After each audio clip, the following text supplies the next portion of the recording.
Hi, YouTubers. How is everybody? I'm having a pretty good day. It's been a little rainy, a little bit warm, kind of even cooled off on Sunday. Sunday morning was in the 60s, but then it got warm again after it rained. So it was kind of humid and a little annoying, but it was okay, not bad. I've been doing more studying on botanicals native to my area, like medicinal and edibles, wild edibles. I pretty much know everything. Excuse me, I pretty much recognize all my plants in my area. Um, but you never know if you're missing something or if there's a new use or something like that. So I've been listening to other people like what's kind of available around their area and that type of thing, like a guy in Indiana and oh, another guy was in Washington, and so it was pretty interesting. And then I made some baked beans today, so I'm kind of waiting for them to bake up. I usually like to use navy beans, white navy beans for my baked beans, but I only had Great Northern, and they're a smaller white bean too, but they don't get quite as soft. Um, they're okay. They're okay in a pinch, and I'm allergic to them, but I was just kind of in the mood for just some beans, so I was gonna make egg salad sandwiches, but changed my mind, so it'll be something easy to grab, and then I can freeze whatever is left, and we'll have a lot of it. But and then I got on this kick of cheese making for a while a few years back. I had made mozzarella and farmer cheese, and I was thinking, I wonder, I have so much powdered milk. I wonder if I could use dry milk. Well, then I started looking up recipes of people that had done that with apple cider vinegar, or I don't wouldn't want to use rennet, so they use lime juice, lemon juice, white vinegar, any kind of acid to separate the whey from the milk after you get it 145 degrees, so just about boiling. And then, you strain it and rinse it, and then you add your salt or herbs or whatever you want to put. And I'm thinking, maybe some dill. But then I would cut down on my salt because dill has kind of a natural saltiness to it. So I wouldn't want my cheese to be like gaggingly salty. So yeah, I'm considering maybe I'll take part of it and put some dill in there and leave part of it. But some of them gals, if they're using like lime juice, I could see. But I had made it before and I didn't have a recipe that told you how to soak your whey curds in cold water or ice cube, and that rinses out the acid.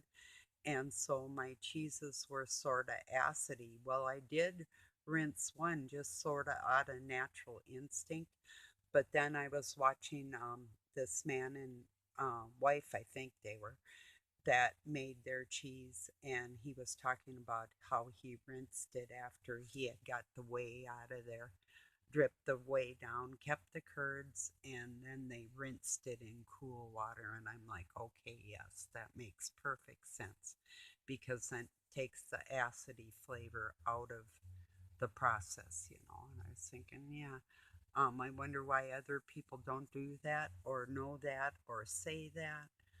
Um, but I will let you know how it turns out. I'm sure it's going to turn out just fine. In fact, some of the curds I saw were just like huge. And then you can make it into a ball of mozzarella, or you can leave it looser, not put as much acid in there and make like a ricotta. Or you could add cream or milk to it and make a certain percent of cottage cheese with it. Or you can compact it and press it and let it age a little bit. And that would be a farmer's cheese like a few days later, if you didn't want it fresh. But I would just make it fresh and then I, put it with crackers or something like that. And you can use it probably on pizza. I don't see why not if you make it just the same thing as buffalo mozzarella, which they either store in water or olive oil, salted water. So I don't know. Or even dry. I've seen, buffalo mozzarella dry.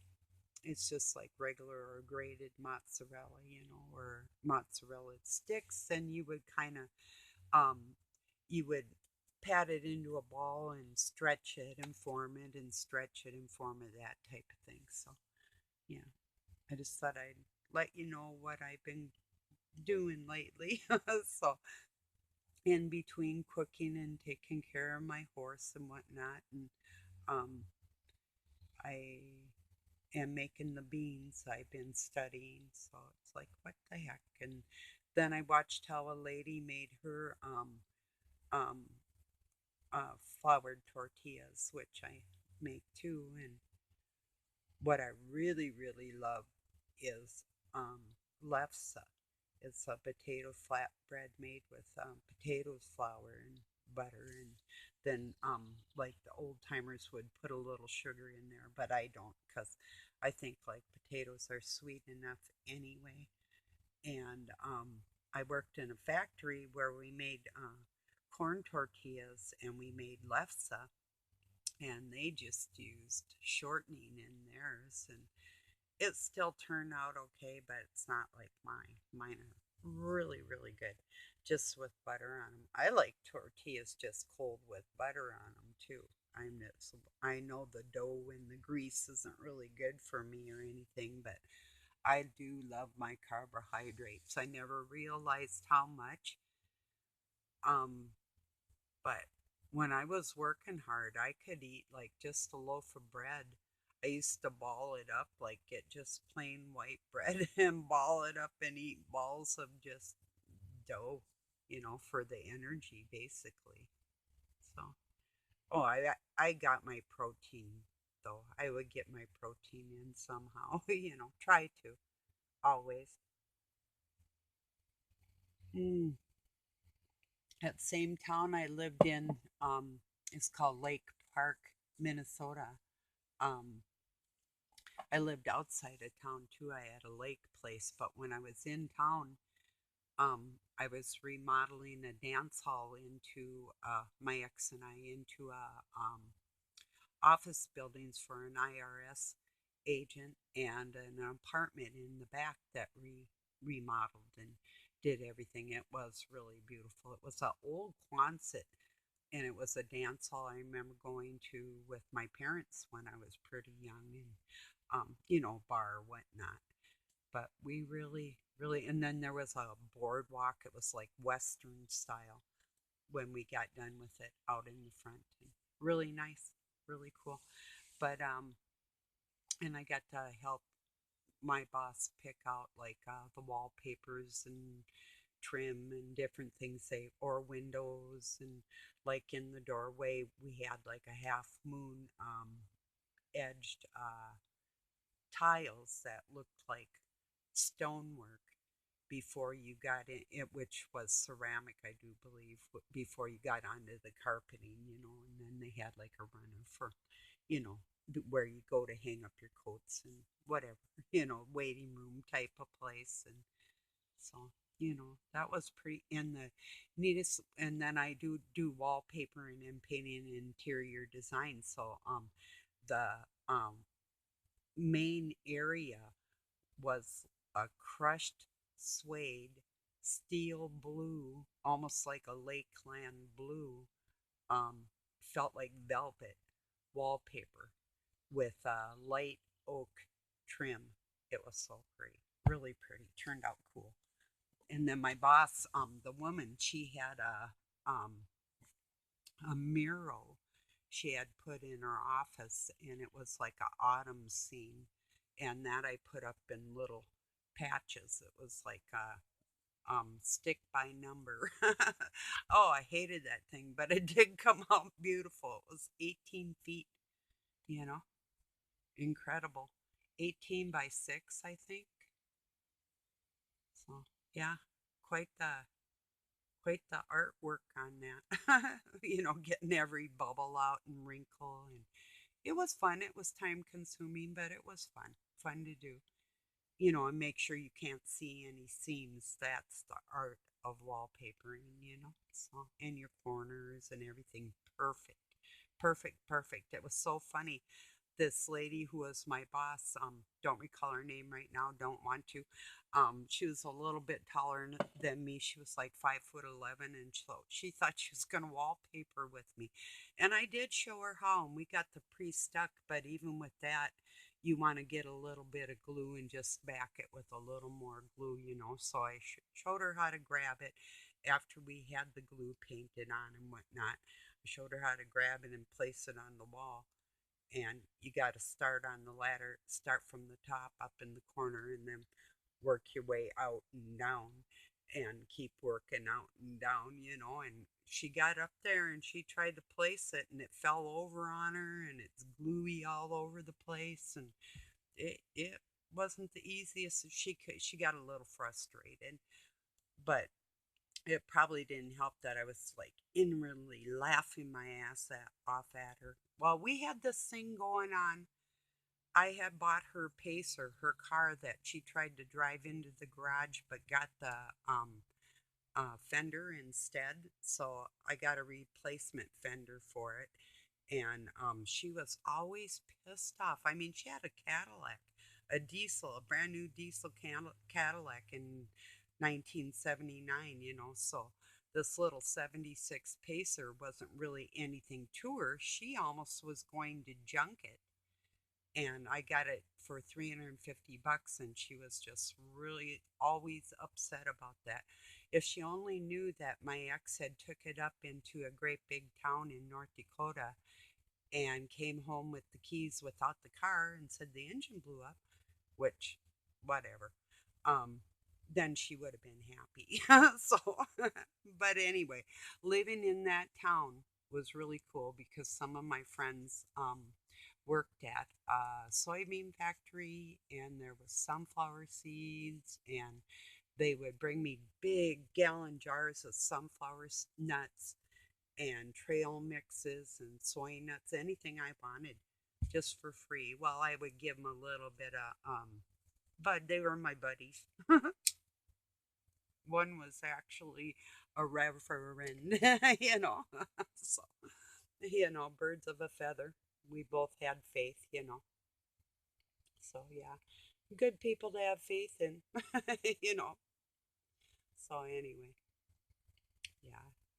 I just thought I'd get on here real quick and tell you what was going on briefly, and that's about it. I think I'm smelling my beans. I have food on the brain, and I've been watching recipe shows all day, so when I do eat, I'm going to be hungry. And that's what I really wait too. Um, I even urge Doug a lot of times, don't eat like that sausage for breakfast. Just wait, like you don't need that. My motto is if I don't need it, I don't eat it.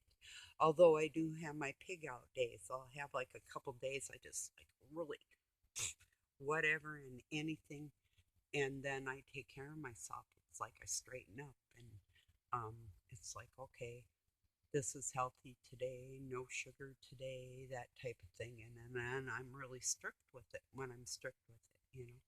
So, um, but when I wasn't feeling good, that attitude wasn't as easy to do. There's a note too, because when you don't feel good or your body's off in any way, it's screaming like it wants something it's not getting. And no matter what you try or do, sometimes um, nothing helps, if you know what I mean. So, yeah. Well, I'm going to go stir them beans and hop in the shower. I wanted to say hi and thank you for joining me. And, oh, I got to say this. Somebody that I care about, and he's like, I missed you, Barb. And he spelt me with a small b. Well, if you missed me, would you capitalize my name next time? Thanks. Because I think I'm going to shout you out. This person made a really, really good video, but he got cut short. And that's what I'm afraid of too here. I'm on my old phone, so if I seem a little odd. But Stephen Lawson, one of his videos is down in my inbox, but or my liked videos. I do believe. Yeah, he's in my stuff somewhere. Well, I might go back and like that video. I'm considering it. It's about the colors of the human soul, and um, it's esoteric knowledge. What he speaks of is really kind of what I believe. Um, Not necessarily in Christianity, but that there is the Almighty, and I do believe in Christ, but that is within mankind, and there's a division in that situation, and that's another story too. So I'm going to leave this all at that tonight, and thanks again for joining me, and I'll see you soon. Peace.